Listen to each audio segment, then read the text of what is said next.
Transform your designs from ordinary to extraordinary in minutes with the power of Adobe Illustrator's artistic effects.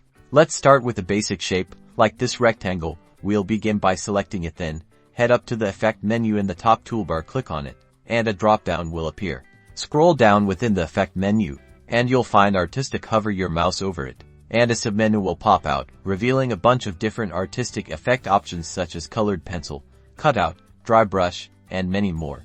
Let's choose colored pencil. A dialog box will appear, allowing you to customize the effect. You can adjust settings like pencil width, stroke detail, and color intensity by dragging sliders. Watch how the preview updates in real time to reflect your changes. Experiment with these, and don't hesitate to play around with different settings. Remember, there's no one right answer.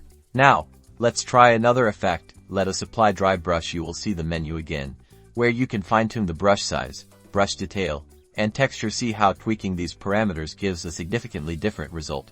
The beauty of these artistic effects allows us to transform a simple shape into something really eye-catching and artistic. The key is experimentation. Try different effects and change the settings to discover a look which matches your artistic vision. Now you're ready to create awesome effects. Don't be afraid to push your creative boundaries and have fun.